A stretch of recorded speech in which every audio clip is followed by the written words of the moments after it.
Vamos lá, meus irmãos. Vamos lá, continuando aqui nosso primeiro dia de aula de religiões comparadas 1 e 2, ou seitas e heresias. Esse é o segundo bloco. As nossas aulas estão sendo gravadas.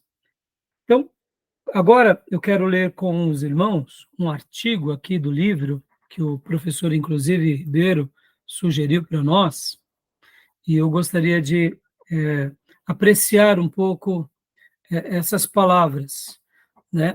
Olha só, é desse livro, o Livro das Religiões, do Gardner, Companhia das Letras, e olha só essa frase que maravilhosa, quero que a gente possa pensar um pouco a partir disso.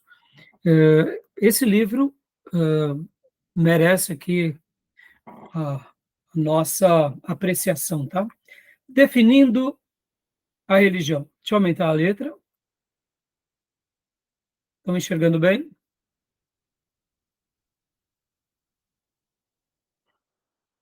Gostaria de pedir agora ao nosso querido irmão Tomé que lesse para nós, definindo a religião.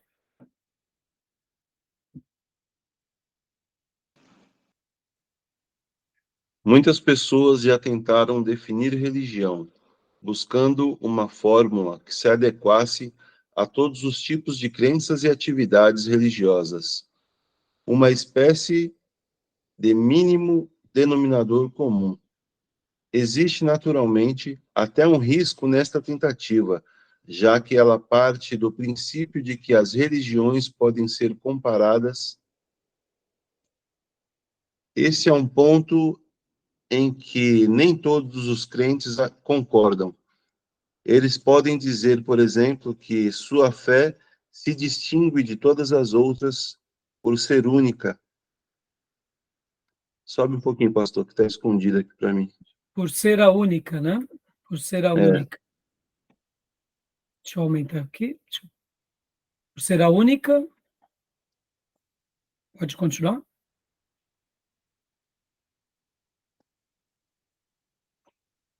Deixa eu achar Pode aqui. continuar também. Aqui, ó, em cima. Peraí, Eles podem dizer que... me Conseguiu? perdi, pastor. Seleciona com um ponteiro aí que eu me perdi. Ah, tá. Eles podem dizer, por exemplo, que sua fé se distingue de todas as outras por ser a única religião verdadeira, ao passo que todas as outras não passam de ilusão, ou, na melhor das hipóteses, são incompletas. Há também pesquisadores cuja opinião é que o único método construtivo de estudar as religiões é considerar cada uma em seu próprio contexto histórico e cultural. Contudo, há mais de um século, os estudiosos da religião tentam encontrar traços comuns entre as religiões. O problema é que eles interpretam as semelhanças de maneiras diferentes. Alguns as consideram resultado do contato. Sobe um E pouquinho, agora pessoal. vou subir do contato. E do intercâmbio entre grupos raciais. Segundo eles, as diferentes fés e ideias se espalham do mesmo modo que outros fenômenos culturais, como a roda e o arado. Outros pesquisadores fazem comparações a fim de descobrir o que caracteriza o conceito de religião em si. E aí que as definições entram em cena. Vamos começar por algumas das mais famosas. Bom, deixa eu dar uma pausa aqui. Até aqui. Meus irmãos, vamos debater um pouco sobre essa ideia. É consenso que existam opiniões diversas e que cada pessoa vai dizer que a sua é verdadeira e a do outro não. Durante esse período em que nós estaremos aqui debruçados sobre o tema de religiões comparadas e de seitas e heresias, é natural que nós também, como protestantes, tenhamos um posicionamento bem definido. Por outro lado, quando a gente começa a tentar entender essa matéria num contexto de uma universidade, como, por exemplo, vamos pensar agora como a sociologia, quando na matéria de sociologia eles vão estudar a influência das religiões nas vidas das pessoas, é normal que eles olhem ali como um cientista, eles tentam examinar de uma forma, eu diria, mais catedrática, mais analítica, toda essa complexidade da religião na vida daquele povo, daquela cultura, nos desdobramentos daquela história, e por que eles agiram daquela forma, e também nós, nesse aspecto, como cristãos, fazemos parte desse acervo. Quando a gente olha para a história e a gente se permite com que um outro grupo nos avalie, a gente também está dentro dessa perspectiva de ser uma religião, que também merece ser avaliada, ser questionada, o porquê agimos como agimos, os desdobramentos políticos, econômicos, éticos e morais. Então, não tem como fugir essa avaliação. Ao mesmo tempo, quando a gente traz para o lado da pessoalidade, é normal que digamos, essa é a certa e aquela é a errada. Isso não tem como não acontecer. Mas, mesmo que isso aconteça, eu gostaria que a gente sempre conservasse aquela convicção, é óbvio, mas, ao mesmo tempo, a gente conservasse o respeito alheio, para que o nosso debate, os nossos argumentos, sempre pudessem ser apresentados para o outro, não com intolerância. Eu percebo que quando muitos grupos e muitos irmãos começam a contra-argumentar ou debater sobre assuntos de religião, eles acabam agindo parecido com aquilo que eles fazem na política ou no esporte, uma discussão tão baixa que eu creio que a gente perde muito. É normal que tenhamos rejeição, é normal que tenhamos discussão, é normal que tenhamos um enfrentamento e até sejamos ridicularizados. Mas a gente precisa aprender a lidar com isso, porque senão a gente acaba vulgarizando essa área tão importante, né? E aqui, né, o autor ele está colocando esse posicionamento, e o que vocês acharam desse texto e o que vocês têm a dizer sobre essas palavras?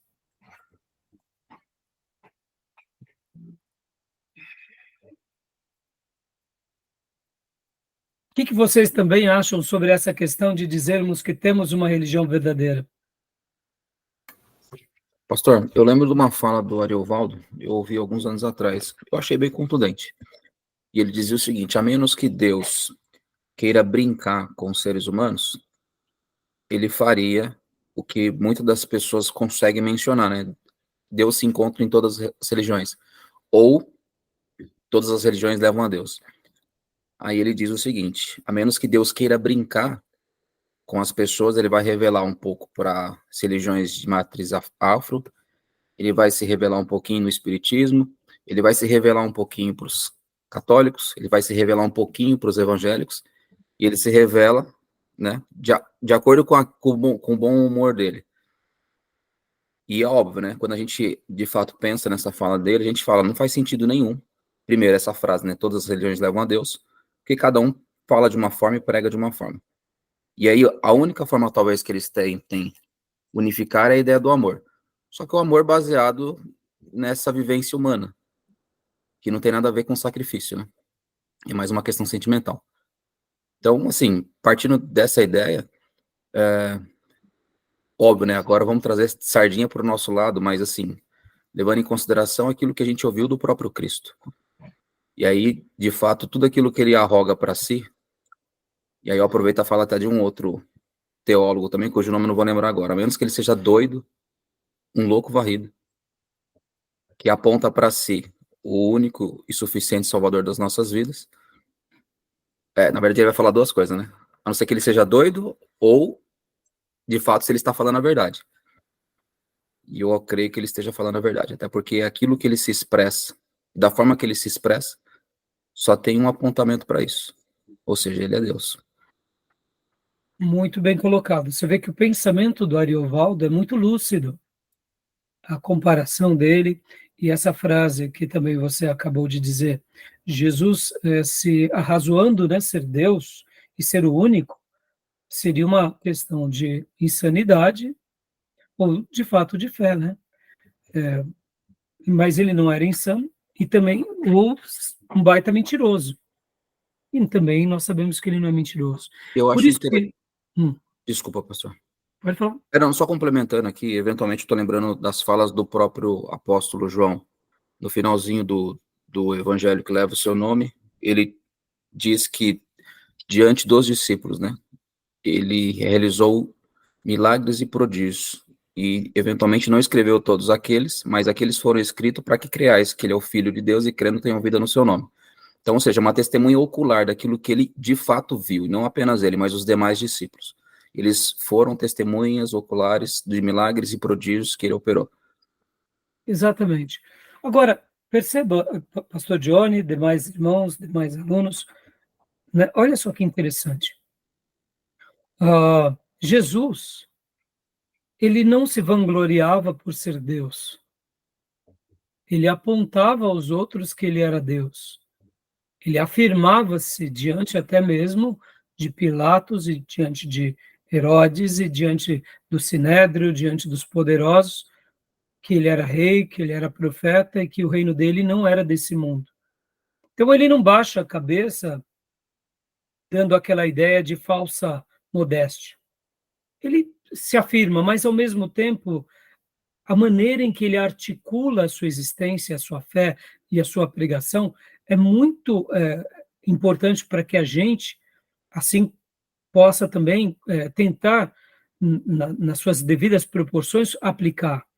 A gente vai ver também que os apóstolos, eles pregavam o evangelho, mas eles não eram intolerantes, eles não eram demagogos, eles não ficavam num pleito de uma discussão. Então, ao mesmo tempo, eles pregavam, e a gente vê em Paulo, que mesmo que os romanos, ou os gregos, ou as outras nações não compreendessem a mensagem dele, ele falava com liberalidade, crendo que, por meio das Escrituras, o Espírito Santo trabalharia naquelas vidas. E assim eles iam pregando o Evangelho, mas, sobretudo, além de levar a palavra de Deus, eles vivenciavam a palavra de Deus. E dessa forma o mundo foi sendo abalado. Claro que tivemos muitas oposições, mas assim é importante nesse primeiro dia aqui, irmãos, queria, né, quem sabe dar uma pitada de tolerância ao coração dos irmãos, porque tem hora que nós, como povo de Deus, detentores da verdade, temos um discurso, eu diria, muito intransigente. A gente faz apontamentos e denúncias como se nós fôssemos já quase que um ser angelical. E eu quero acreditar que tem hora que esse bom senso de saber falar a verdade com autoridade, mas saber conviver com as pessoas na adversidade e principalmente viver a verdade do Evangelho é o desafio que mais fará com que tenhamos êxito no testemunho para aqueles que vivem sobre outras religiões. Porque, como eu disse no meu primeiro bloco, né, lembrando, as nossas aulas são gravadas, há um poder muito grande no assunto sobre as religiões.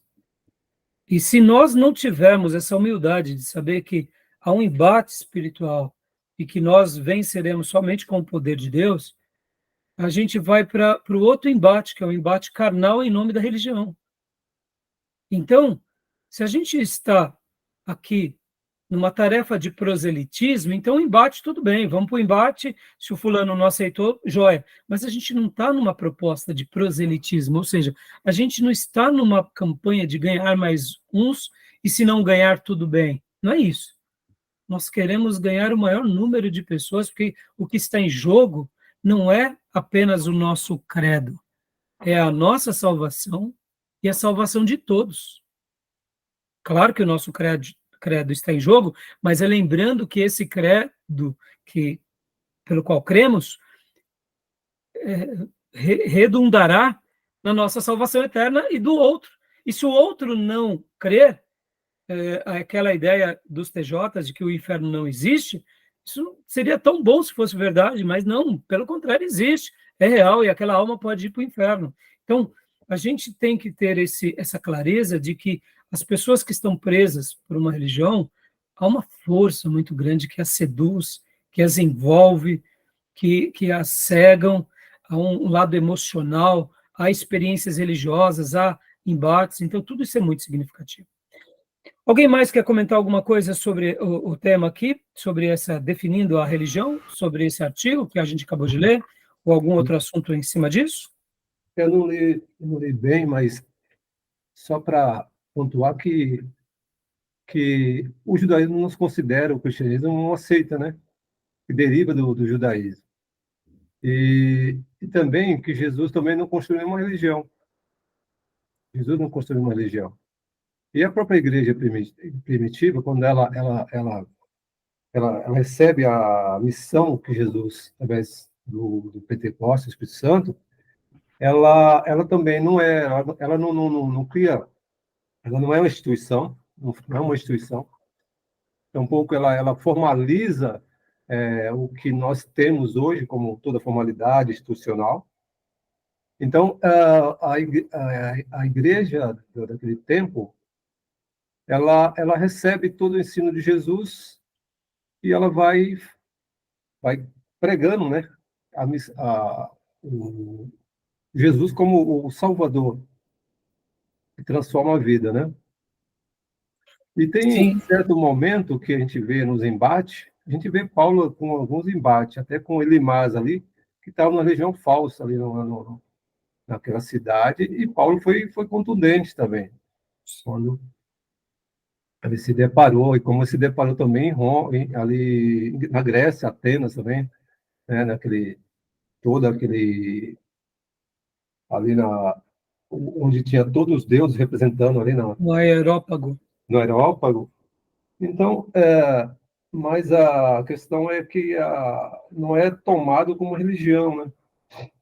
Sim, e você vê, Júnior, diante disso, vocês vão lembrar agora aqui, lembra na nossa matéria de missões, principalmente quando nós lemos o livro do Don Richardson, Fator Melquisedeque, quando ele começa a falar sobre o fator Abraão, o fator Sodoma e Gomorra e o fator Melquisedeque. Uhum. E quando quem já fez essa matéria vai poder lembrar, quando nós traçamos aquela linha que Deus separa Abraão, e Abraão é o pai de muitas nações, mas nós também não podemos negar que, de uma forma ou de outra, Deus se revelou para outros povos, Deus preparou o coração desses outros povos. A gente vai ver isso na figura de Melquisedeque, a gente vai ver algo bem parecido também com os descendentes de Abraão, porque vocês têm que lembrar que a promessa estava sobre Isaac, mas de uma forma misteriosa, Deus se revela também para os filhos de Ismael, Deus se revela para os midianitas, e todos eles também têm, durante a sua formação e as suas gerações, uma percepção do Deus de Israel. Mas a promessa está sobre Abraão e sobre os patriarcas, que logo vem depois essa promessa sobre Israel, e depois da monarquia, Deus coloca o quê como centro da monarquia? O templo, para que as nações fossem buscar ao Deus de Israel, que era conhecido como o Senhor da guerra, ou o Senhor dos senhores, ou o Senhor dos exércitos. Percebam que, de uma forma ou de outra, Deus sempre foi buscando as outras nações e preparando caminhos e pontos de elo de contato, como Dom Richard fala, para que essas nações fossem preparadas para o Evangelho. Então, eu diria, irmãos, que ao estudarmos desse assunto, nós precisamos conservar as nossas convicções, como Abraão, mas, ao mesmo tempo, a gente tem que articular com as outras religiões e também lembrar que há pontos de contato naquelas religiões que, de uma forma ou de outra, Deus tentou já se revelar para eles.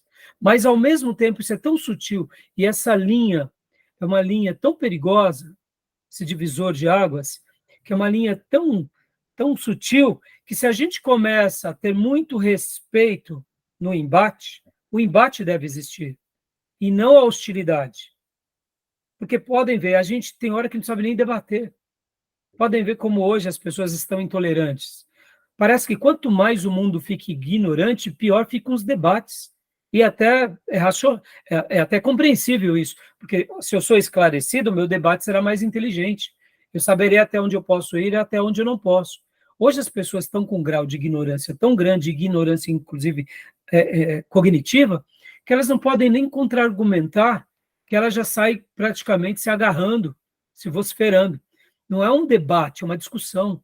Então, percebam que nós precisamos ser convictos, ao mesmo tempo precisamos conservar uma certa empatia, porque a gente não pode hostilizar as pessoas, a gente tem que saber separar o joio do trigo, e essa matéria vai ser muito boa para a gente poder firmar as nossas convicções, mas, ao mesmo tempo, para a gente poder olhar e também olhar para si, olhar para os nossos erros, olhar muitas vezes para a nossa roupagem religiosa, que é muito linda, para o nosso discurso, que é muito lindo, e para a nossa pouca prática, que tem vezes que é também muito horrorosa. Porque, como nós terminamos o módulo passado de gestão eclesiástica, a essência do cristianismo é o que diz tudo. Podem ver que Jesus e os apóstolos, eles eram contundentes sobre a questão da letra e do espírito.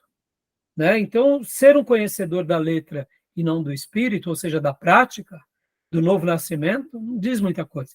Então, só para a gente concluir agora aqui, né, esse texto tão bonito, quer falar mais alguma coisa, Júnior? Os sinais de convergência que você apontou aí entre fator Melquisedeque, etc. A questão da metafísica, né, espiritual.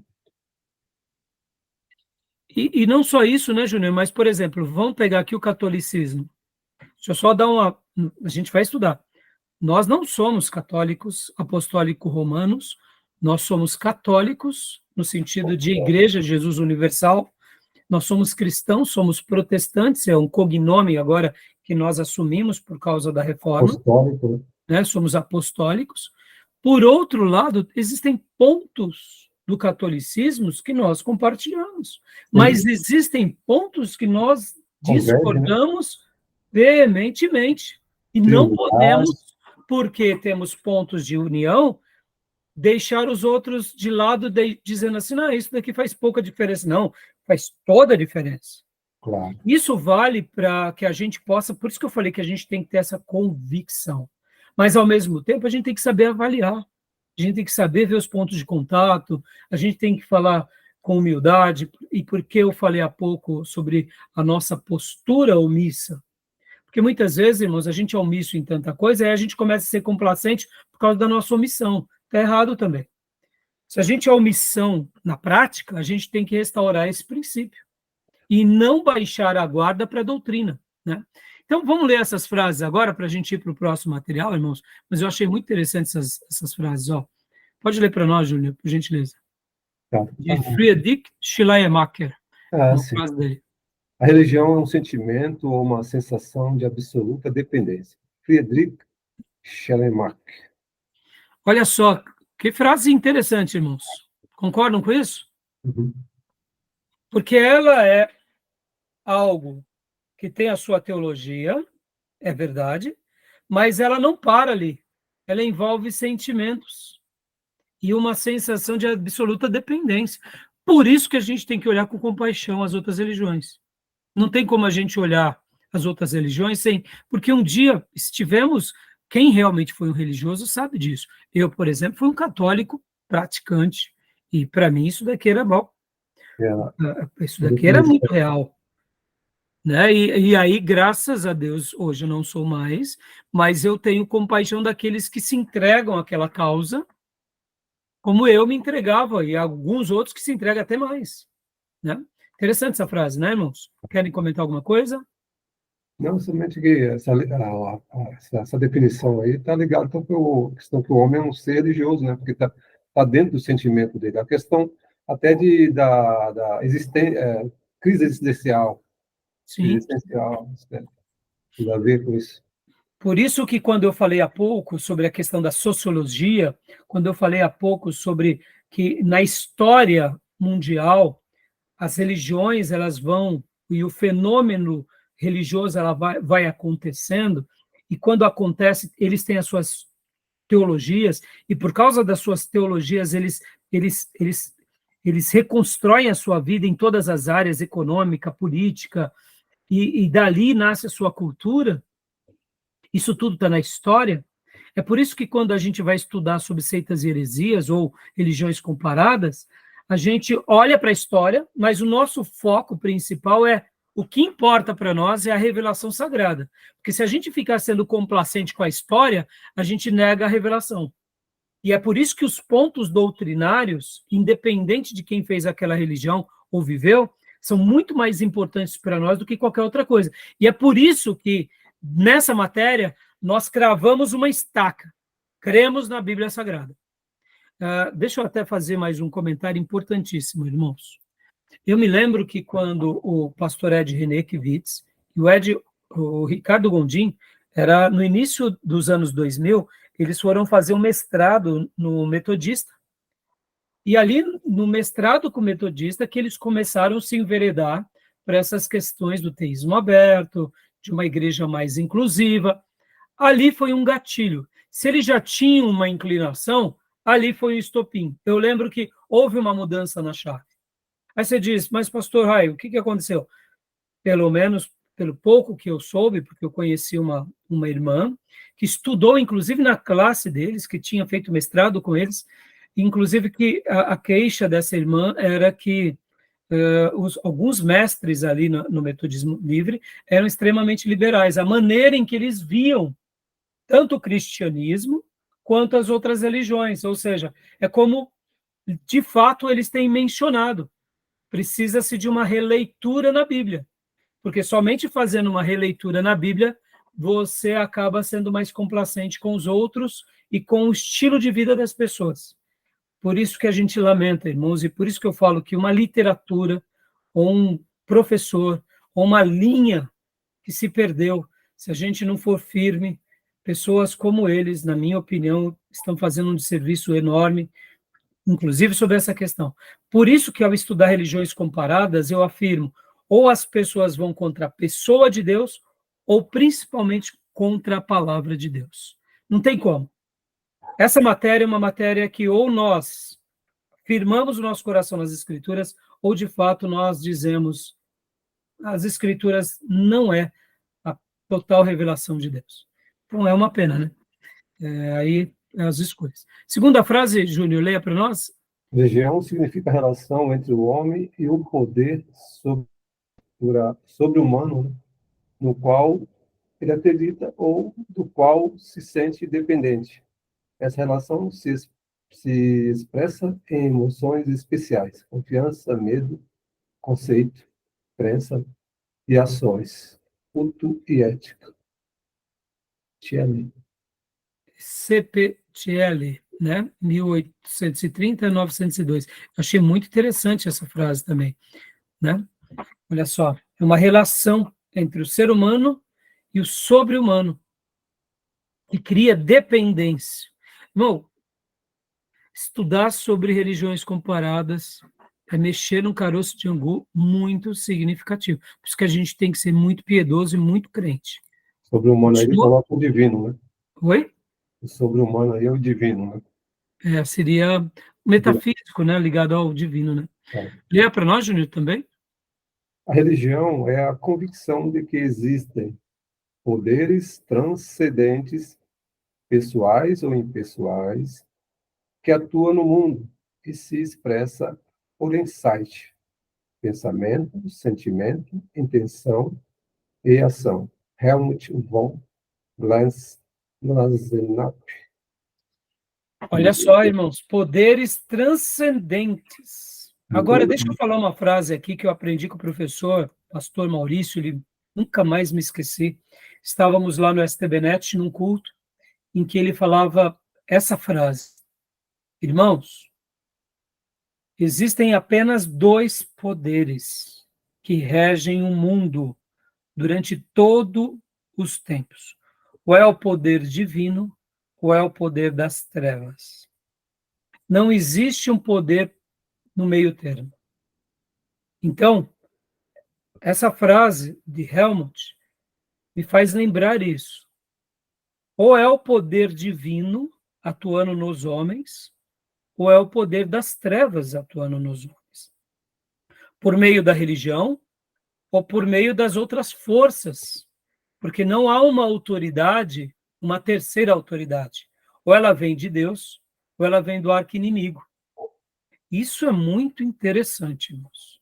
Eu, particularmente, creio nisso, né?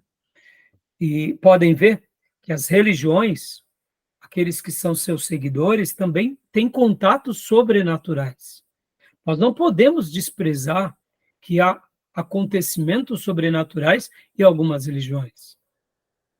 E aí a pergunta que fica é: de que autoridade procede aquilo? Isso é muito interessante.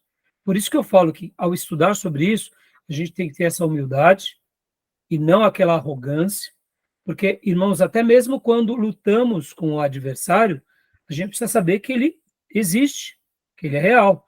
Nós não devemos ter medo de Satanás, mas nós devemos enfrentá-lo no poder de Deus, na autoridade de Deus, para vencê-lo, mas a gente não pode subestimar as forças deles.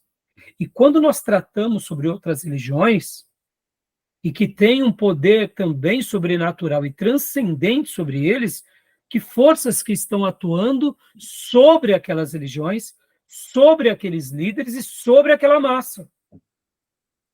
Por isso que essa matéria é uma matéria muito legal, é uma matéria que realmente remete à ideia de uma vida de maior consagração. Por quê? Porque o fruto dessa matéria é nos prepararmos para dar uma resposta a todos aqueles que perguntarem, para que possamos ganhar aquelas vidas e libertá-los do cativeiro e do erro. Então é interessante, né? Tá bom? E é isso aí. Tá bom, meus irmãos? Então, vamos para um outro material. Vamos lá. Aqui, deixa eu mostrar aqui para vocês. Agora, nós estaremos estudando também, irmãos, olha só. Eu já vou passar para vocês, se eu já não passei, essa apostila vai ser a apostila pela qual nós estaremos também conduzindo as nossas aulas em vários temas. É a apostila do Paulo Pescador. Onde achar essa apostila? Não é do seminário, é um professor, é um dos coordenadores, inclusive, do curso EAD lá do seminário. Ele me passou essa apostila alguns anos atrás, 2008, para a gente dar. Porque essa matéria, quem dava essa matéria no nosso seminário era a professora Aparecida. Então, na época, eu pedi para o Paulo Pescador, né? Nós chamamos ele de Pescador, inclusive ele trabalhou comigo lá na BMF. Ele foi meu companheiro de profissão, se assim posso dizer. E o Paulo, ele se formou no curso bacharel, se tornou professor lá e hoje ele é um dos diretores do seminário. E ele dá essa matéria, então ele criou um material, né, de religiões comparadas, e esse material ele vai trazer vários pontos aqui que a gente vai trabalhar em aula, e se eu não passei, eu já passo ainda hoje para vocês. E a gente vai estar usando muitos dos assuntos dessa apostila, a gente vai estar usando aqui nas aulas, tá bom? Então, só que eu exatamente agora, só queria mostrar para vocês, tá vendo? Então, precisaram uma dessa aí. Hã? Precisaram uma dessa aí. Não, todos vocês vão receber, tá bom? Ele tinha me liberado, né? Hoje, inclusive, eu tentei falar novamente com ele, se houve alguma alteração, de repente ele já tem uma nova edição desse material, quem sabe ele pode até ter feito o livro. Se ele fez o livro, nós podemos até comprar o livro também, tá bom, meus irmãos? Mas todo o material é dele, e a bibliografia dessa apostila aqui é brilhante. Deixa eu só mostrar para vocês rapidamente. É um material muito bom. Está bem atualizado? Oi? Tem muitas, né? É um universo muito grande de sectas e heresias. Sim, sim. Olha, inclusive, meus irmãos, eu vou incluir aqui a apostila do professor Pescador, eu vou deixar como um terceiro livro de alternativa para os trabalhos extras, tá? Acho que eu vou ela é muito boa, ela tem 167 páginas, tá? Vou por Então, eu ela vou e... usar muito em aula, se quem quiser pode ficar com esse material também. Tá bom, Bom, deixa eu só mostrar aqui a bibliografia, olha só. A bibliografia está brilhante do professor Pescador. legal. Olha Vou aqui, por ela. né? Então, olha só a bibliografia, irmãos. Muito legal. Tá vendo? Muitos materiais, bem atualizado, vários artigos, ó. Tá bom? Ó, referências bibliográficas. Excelente, né? Muito legal. Tá bom?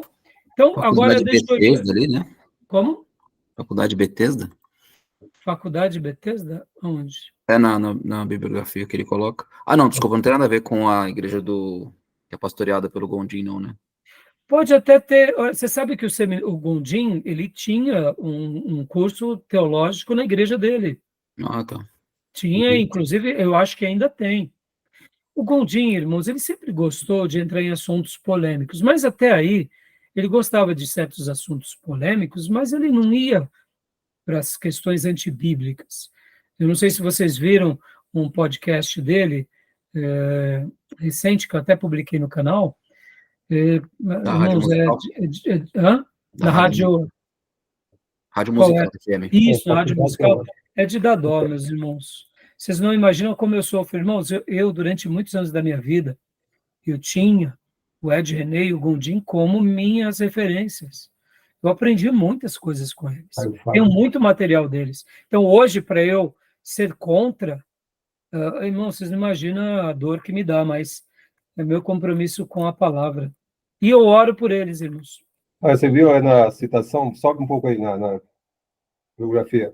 Sobe um pouco. Sobe. Mais. Aqui, ó. Cabral. Peraí. Desce. Desce um pouco. Mais. Mais. Aqui. Cabral, aqui, ó. Cabral. Isso, olha aí, ó. Aí, Tá ó, que eu vendo? te falei lá, que eu te disse lá Esse, do então, Posição Reino de Deus. Né? 80, dos anos 80. pois é, ó. Esse livro é muito bom. Então ele pegou a carona, né? Estou te falando, é muito bom esse livro. Nos anos 80, não tinha um livro que fosse superior a esse. Porque ele era abrangente, era muitas. E muitas vezes a maneira que a pessoa faz, né? Sim, é uma abordagem muito boa. Tá vendo? Olha material, irmãos. Eu tinha Muito ele, eu bom, não sei né? se emprestei, eu não sei se foi parar. Olha só, quanta biografia. Por isso que eu quero que vocês peguem essa apostila, tá bom? Beleza, meus irmãos? E agora vamos para um outro artigo aqui, rapidamente, ó. Religiões mundiais, né, da nossa apostila. Olha só, eu quero só mostrar aqui para vocês que agora a gente vai entrar. Lembra que eu falei que a gente só vai fazer uma síntese de Religiões Comparadas 1? Olha só o sumário dessa obra. Olha o sumário. Por que religião? As religiões primitivas, as religiões antigas. Então, agora eu vou ler um artigo, um slide, que inclusive foi de um aluno do seminário, o Vitor Bellomi. Eu fui professor do Vitor, ele era um excelente aluno, e ele se tornou professor do seminário, e material que a gente vai ler agora são slides, inclusive, da pena do Vitor, tá bom? Que foi meu aluno no seminário, lá no STBnet. Eu dei aula para ele de várias matérias, se não me falha a memória, teologia pastoral, psicologia pastoral, educação religiosa 1, 2. Eu lembro que eu peguei o Vitor por vários anos, e ele era um excelente aluno, então eles chamaram para dar aula, e deu aula de religiões comparadas. Então, agora eu vou passar para vocês o slide do Vitor, tá bom? Vamos lá para o slide. Então, a gente vai estar fazendo uma síntese agora do quê? Vamos estar fazendo uma síntese desses 3 capítulos. Então, irmãos, aqui é um assunto muito interessante. Podem ver que esse livro, Religiões Mundiais, ele trabalha sobre temas muito importantes. Ó, pode ver, ó. Budismo, hinduísmo, religiões da China, religiões do Japão, zoroastrismo, judaísmo, cristianismo, maometismo, né? Shintoísmo, Zoroastrismo, vem lá da Pérsia. Da Pérsia, exatamente, Júnior. Os persas, né? Olha, é um assunto muito interessante, viu? Esse material, Na realidade, na época, a Joep, irmãos, eles tinham a coleção para entender. Deixa eu mostrar aqui para vocês, inclusive. Olha, assim, não sei se vocês vão conseguir enxergar. Olha, Deixa eu sobe mais ver um aqui. pouco. Aí, Deixa eu só para a apresentação.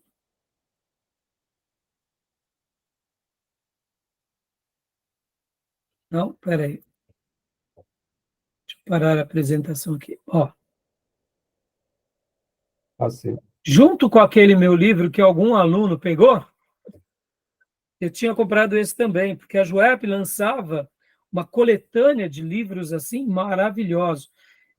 Mas eu oro para que quando o aluno pegar um livro do Pastor Rai, a mão dele dê uma queimadinha, você fala, ai meu Deus, eu tenho que devolver. Porque, irmão, vocês não acham mais esses livros, isso daqui é patrimônio, é pérola. E muitas vezes os irmãos, se eles estivessem fazendo uma utilidade, né? Então está jogado lá e não está tendo uma utilidade. Então vamos lá.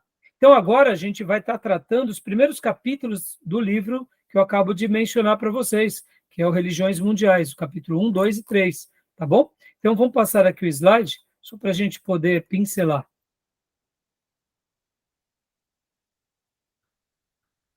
Compartilhar com vocês. Alguma pergunta, meus irmãos? Alguma dúvida? O pastor, a respeito das religiões, Hum, tá me ouvindo, pastor? Tô perfeito. Pode falar. A respeito das religiões, né?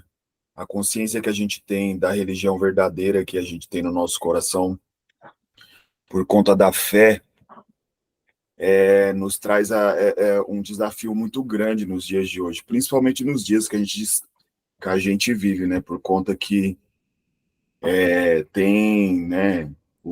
Eles têm uma concepção assim totalmente errada. Eles, eu digo assim, o sistema assim, né? De respeito. Qualquer coisa que você fala, você aflige alguém. Então é como o senhor falou, é uma linha muito tênue, né? Muito fina, que a gente tem que saber até onde ir. E é um desafio muito grande nos dias de hoje a gente falar do nosso Deus e mostrar a religião verdadeira que a gente vive. É um desafio muito grande nos dias de hoje, tem que ser sábio, viver no espírito mesmo para poder evangelizar e levar o Deus verdadeiro, mostrar Deus verdadeiro dessas pessoas que estão enfiado nessas heresias, né, nessas religiões. Sim, Gil. Sabe, Gil, é fácil quando nós, né, literalmente tratamos assim, né, com um certo, vamos dizer assim a palavra correta, né, Gil? Um certo desamor. Porque sem que a gente perceba, né, a gente acaba, se a gente não tomar cuidado, literalmente, a gente, por complacência, a gente acaba baixando a guarda. E baixar a guarda não resolve. Tá? Um desafio muito grande. É um desafio muito grande, exatamente. Não, a palavra é essa. É uma linha muito tênue entre a verdade e a mentira, entre ser sal, né, e não ser.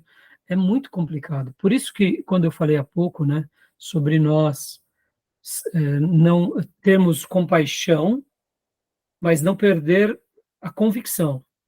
Saber argumentar, saber questionar, mas continuar respeitando e amando. Porque, olha só que interessante, Gil. Tem horas que uma igreja, um povo como nós, protestantes, vivemos um período de apatia, que nem estudamos a história do avivamento, ou seja, o povo de Deus se perde com ele próprio.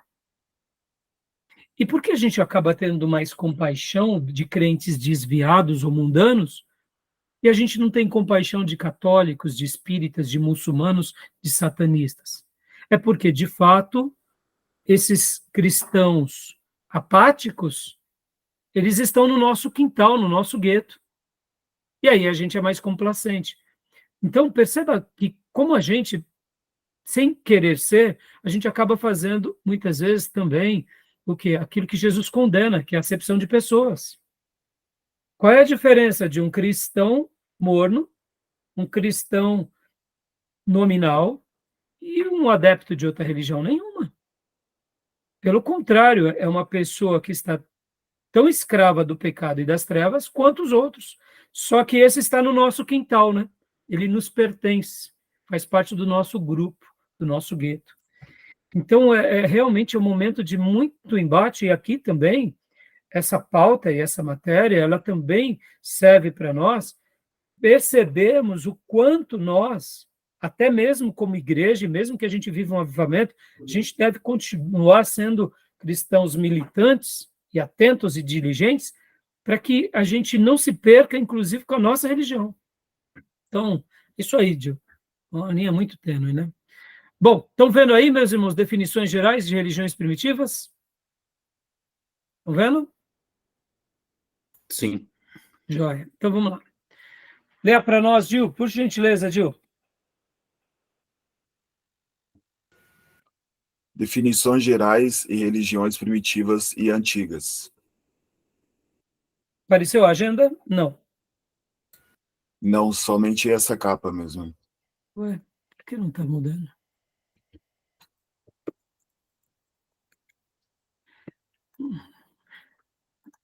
Ah, ué, por quê? Ah, agora foi. Então, mas Agenda. agora aqui eu estou querendo colocar no... Não está aparecendo o outro aqui, Gil. Não sei por quê, o que aconteceu. Configuração de apresentação, tem alguma coisa errada. Mas vamos por aqui mesmo. Está dando para ver? Mas Sim, aqui, dá para ler. mas aqui fica muito ruim. Abriu. Não, não está dando. Não sei o que aconteceu. Eu acho que eu estou. Só um segundinho, irmãos. Deixa eu só ver se eu estou no modelo aqui de.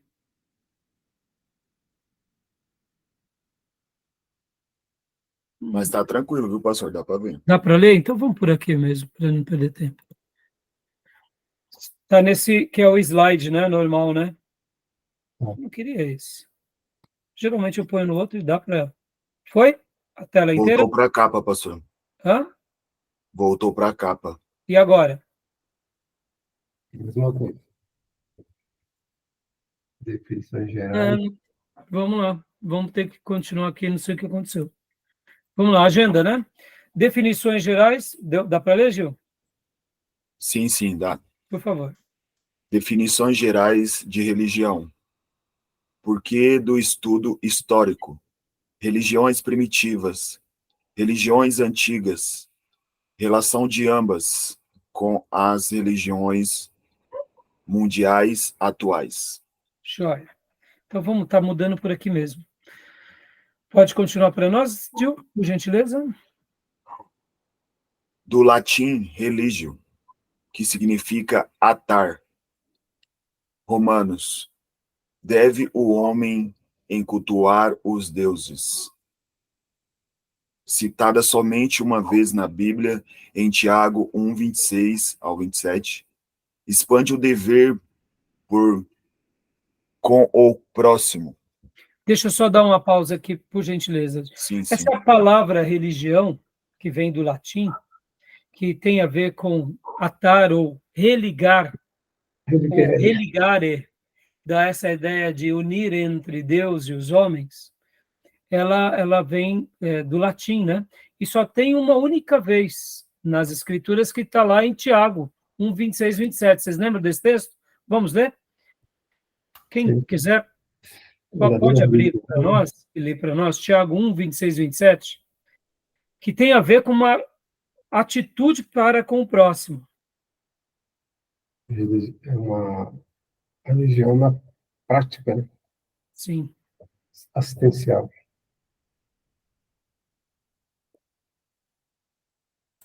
Posso ler, pastor? Por favor.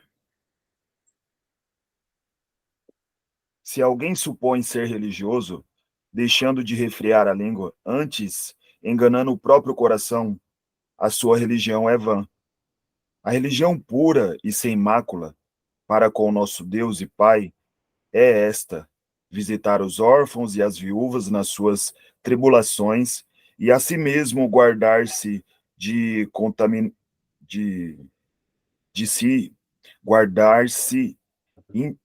incontaminado do mundo.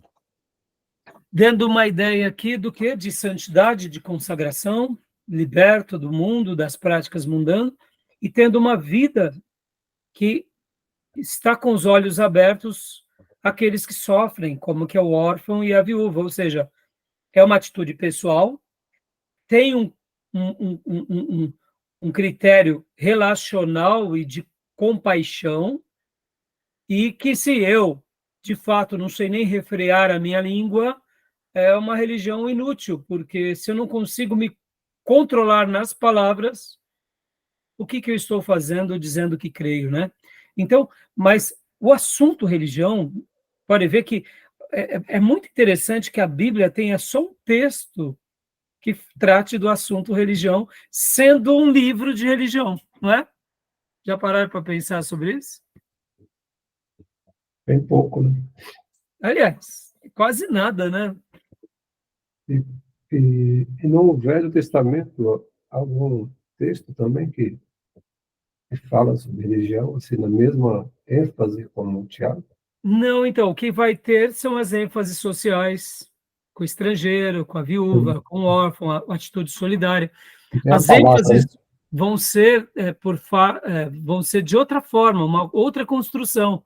Uhum. Aquelas construções de temer a Deus, de crer em Deus, o único Senhor, que não há outro. Mas, assim, o que me chama a atenção, Júnior, e o que eu queria destacar, é que o próprio Deus não fica se arrazoando nessas questões religiosas, se autoafirmando no sentido de, olha, vocês, meus servos, são o único, a religião verdadeira, sabe? A impressão que me vem à mente e ao coração é que Deus, mesmo que ele saiba que ele escolhe um povo para um propósito sacerdotal, ele quer que esse povo se mantenha no seu caminho por toda a vida como uma essência, um estilo de vida, muito mais do que um credo religioso propriamente dito, confessado e falado. Porque nós sabemos que na nossa vaidade e na nossa soberba, até mesmo a religião verdadeira vira um trunfo. E o próprio Jesus, ele não ficou vivendo esse trunfo diante dos seus próprios compatriotas desviados, endiabrados judeus, né? Interessante, né? É para a gente pensar um pouco. Ou seja, estamos no caminho, mas não podemos nos vangloriar do caminho. Que se estamos nele, foi pela graça. E se agora somos proclamadores dele, somente o teremos êxito se formos no poder do Senhor, no poder do Espírito. Então, o nosso embate tem que ser independência. Mas é interessante essa ideia, né? Continua lendo para nós, Gil, por gentileza, agora. Do contrário, temos que ter misericórdia daqueles que ainda não estão no caminho. Exatamente, isso aí. Interessante que esse texto de Tiago aí, conceitualmente, que é o conceito da religião, mano. Está dizendo que daí procede a salvação. Tá falando do Sim, conceito. sim. É muito bom, muito, uma citação muito linda. Aí também dá uma ideia, né, Júnior, de que o verdadeiro salvo dará esses frutos de um religioso, Sim, mas não é o caminho do religioso que te leva à salvação. verdade. Show, muito bem colocado a sua ideia conceitual. Brilhante, Júnior, parabéns. Aquele ponto que você tinha perdido lá do Macedo ganhou de volta. Vamos lá, tio, lê para nós. É possível definir a metodologia para fazer um quadro comparativo de todas as religiões? Ele está fazendo uma pergunta, né? É possível? É possível, porque o autor lá do livro que nós tínhamos mencionado há pouco, que a gente está fazendo agora o resumo, né, Religiões Mundiais, é possível a gente ter uma metodologia? Porque agora, irmãos, eu gostaria de que você tentasse, por algum tempo, né, olhar por esse prisma. Nós estamos estudando. Tem como fazer um quadro comparativo de todas as religiões, ou pelo menos da maioria? Sim. Sim. E aí ele vem e cita 11 religiões mundiais, né? Então vamos lá, continuando aqui. E aqui vem uma coisa interessante sobre essa questão, né? Que é aquela divisão clássica da história, né? Júnior, leia para nós, por gentileza. A pré-história, surgimento do homem, 4.000 anos antes de Cristo, surgimento da escrita. A Idade Antiga, 4.000 anos antes de Cristo, a 476 depois de Cristo. Queda do Império Romano no Ocidente. Dá uma pausa só, Júnior, por gentileza. Então, ele está tratando aqui, né, aquela versão clássica, desde quando surge o homem, diferente das datações, até o ano 4.000 antes de Cristo. E aí ele pontua aqui o surgimento da escrita. E esse apontamento ele é muito significativo na história mundial e na arqueologia, porque se tem descobertas arqueológicas de que o homem ele foi alfabetizado, ele passou a dominar a escrita por volta de 4.000 anos antes de Cristo, né? E aí vem a Idade Antiga, de 4.000 a 476 depois de Cristo. E esse período todo está dentro do que chamamos de Idade Antiga, ou seja, abraça praticamente aqui todo o Velho Testamento e o começo da Igreja. Pode ver que é depois de Cristo, né? Ou seja, é um período muito longo. Continua, Júnior, por gentileza? Idade Média, 476 a 1453, queda do Império Romano no Oriente, Constantinopla. Idade Moderna, 1453 a 1789, Revolução Francesa. Idade Contemporânea, 1789, aos dias atuais, pós-modernismo. Atuais agora, tecnologia, conflitos armados de grandes proporções e globalização. Modernidade, pós-modernidade, né? E aqui, olha que interessante, ele fez um corte, e tudo que a gente vai estudar, ou pincelar, durante esses dias, a gente tem que ter, é claro que nós estaremos nos concentrando principalmente na Idade Antiga, e depois nesses outros dois períodos, né? Idade Média, Moderna e até contemporânea, né? Tá bom? Beleza até aí? Vamos lá. Opa, mudei aqui, desculpa. Tá dando para ver? Voltou para qual aqui? Tá bom. Idade Contemporânea, divisão da Estado. Vamos lá. Jóia, vamos lá. Continua para nós. Agora, religiões primitivas. Pode ler, Júlio, por gentileza. Definições. Primitivo, do latim primus, significa primeiro. Isolado da civilização, de história desconhecida, preservando sua cultura. Nômades e ou extrativistas. Joia. Agora, olha só, olha que interessante, irmãos. Quando a gente pega aquele livro, Religiões Mundiais, vocês vão ver que ele vai começar a abordar um pouco sobre essa questão das religiões primitivas, e havia uma característica muito grande nas religiões primitivas, como ele menciona aqui. Deixa eu abrir o livro para vocês. Primeiro ele fala sobre a religião, né? Ele vem falando agora sobre as religiões primitivas, ó. Deixa eu compartilhar aqui com vocês. Também, eu sei que a letra está ruim, mas dá para a gente ler alguma coisa, né? Ó, eu ampliei aqui para vocês. Porque uma das características das religiões primitivas, né? E como o Júnior leu, primitiva vem de primos primeiro, havia essas civilizações que eram isoladas, e por isso que esse certo isolamento acabava dando o quê? Uma perpetuidade na identidade daquele povo. Pode ver que os egípcios e os babilônios, assim como também os assírios, são contemporâneos. Durante os dias de Moisés, o Egito era o grande império dos dias, mas a Babilônia já era uma grande civilização. Já tinha passado por várias transformações. A Síria Norte, ou a Nordeste, ali de Israel, também já era uma grande civilização. Mas dentro dessas civilizações, eles tinham essa característica de serem o quê? Isolados. Eram civilizações, eles tinham os seus comércios, tinham as suas trocas, tinham os seus interesses, mas eles se mantinham dentro dos seus guetos. Fechado, Claro né? que um querendo conquistar o outro, é óbvio. Quando não conseguia, eles sabiam né, podem ver que a gente vai ver isso na história do Velho Testamento, principalmente no período da monarquia e depois da monarquia dividida, que, ora, o rei de Israel e o rei de Judá estavam unidos à Síria, depois estavam unidos ao Egito, depois estavam unidos à Babilônia, eles davam donativos, ou seja, eles acabavam se filiando com os mais fortes, porque não tinha muito o que fazer. Ou você negociava com eles, segundo os termos deles, ou eles te invadiam. Então, era melhor negociar, estar debaixo de uma pseudo supervisão, do que eles virem te tomar.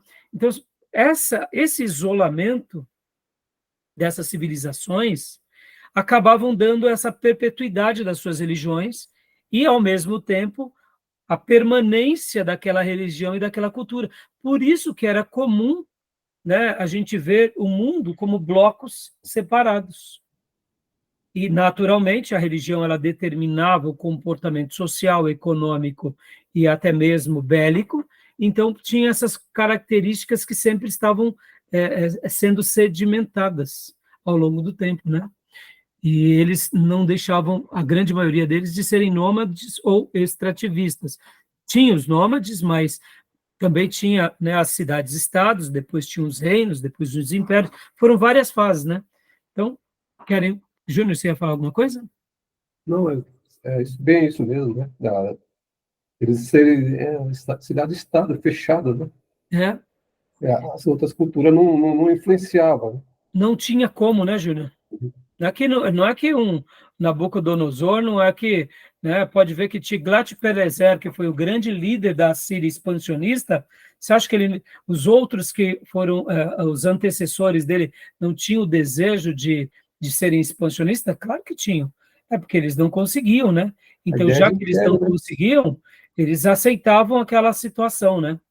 Mas é interessante essa questão, né? A ideia imperialista, ela ainda existe até hoje, né? A gente vê que isso os Estados Unidos fez e faz muito bem. Imperialismo de você trazer para para uma outra cultura, para um outro povo, impor a sua cultura, impor Sim. a sua forma de pensar, de agir, influências, enfim, tudo isso. E acontecia a Grécia fazer isso muito bem, né? Sim, sim.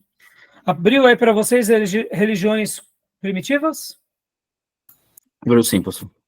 Então, Sim. leia para nós agora, pastor Johnny, por gentileza, essa parte do livro. Vai. Olha que interessante. As religiões primitivas. Grandes centros urbanos, como São Paulo, Rio de Janeiro e Belo Horizonte, caracterizavam as cidades industriais. Tais metrópoles, com milhões de habitantes, são comuns somente no século XX. Essas grandes cidades ainda não existiam na antiguidade, mas havia cidades. Eram menores do que os maiores centros urbanos de hoje, porém as antigas cidades, como as atuais, aglutinavam pessoas com funções especializadas. Os moradores eram... Vamos aqui, deixa eu mudar. Uhum. Só um segundo. Que agora eu vou ter uma tarefinha, porque senão fica muito pequeno para vocês.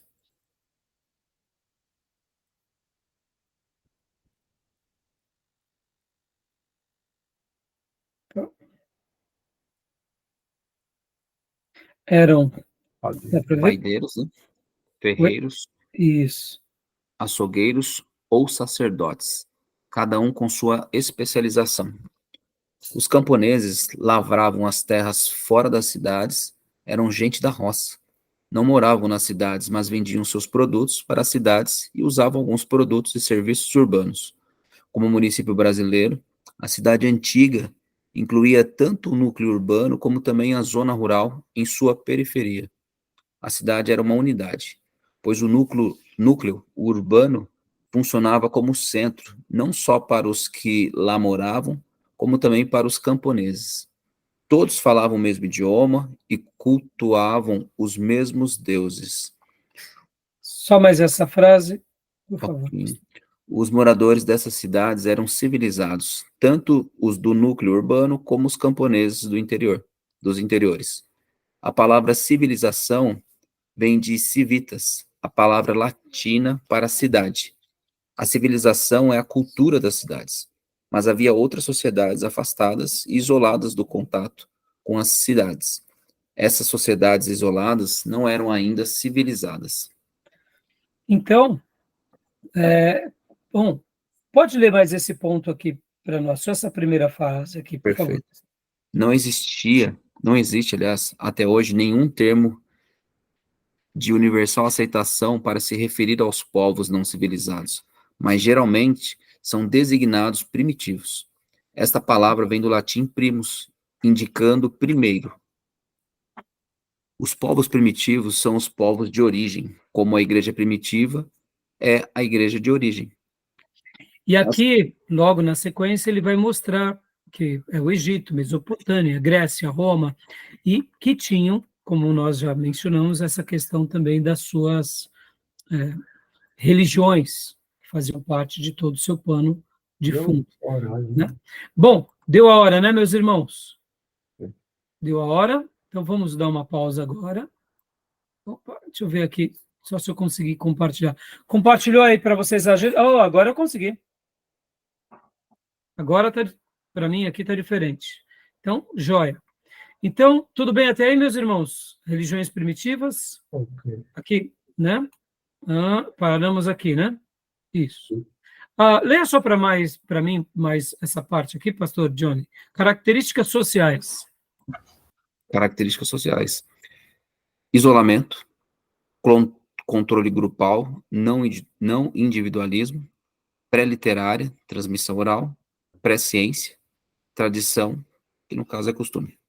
Era uma característica daqueles grupos sociais. E olha que interessante, irmãos, controle é sempre por grupo. Podem ver que um dos nossos problemas modernos e pós-modernos é o culto à personalidade ou o excesso de individualismo. Podem ver que isso também tem sido um problema imenso no Ocidente, né? Isso tem muito a ver também com os centros urbanos, né? Sim. As grandes metrópoles. As grandes metrópoles. Mas, Júnior, olha, mas mesmo que no passado, né, com as civilizações primitivas, a Grécia, ela tinha todo o seu desenvolvimento no que se diz respeito à questão do debate, da transmissão de conhecimento, da cultura, etc. e tal, mas eles ainda, mesmo que eles tivessem voz individual, eles se reuniam nas praças para debaterem os seus pontos, e você percebe que há uma característica individual, tanto na Grécia quanto na Roma, mas o que importa é o coletivo, né? Sim, mas na Grécia, estou falando assim. Sim, mas sim. se a gente pegar, como estava falando aí, a questão, por exemplo, o povo que morava, a maioria era na rural. Sim, sim. E os outros povos, não era a ideia grega e a ideia romana, né, não era uma ideia nos outros povos, né? Sim. Sim, sim. E, pré-literária, porque a transmissão da maioria dos ensinos era oral, e pré-ciência, porque nem todo mundo podia, era só só aristocracia daqueles dias que podia ter um conhecimento mais técnico, né, sobre a questão histórica, arqueológica, questões de medicina, né, eram poucos cientistas, né, daqueles dias. Quem conhecia as leis, né, vamos dizer assim, dos astros, da astronomia, então, e toda a tradição era pelos costumes, o que se faz. Então, joia, vamos parar aqui, características religiosas, tá bom? Beleza, meus irmãos? Beleza. Tranquilo? Vamos dar uma pausa para a gente ir para o último bloco, que já deu a hora. Já até passou, né? Eu acho que sim. Tá bom, vamos lá. Deixa eu parar aqui.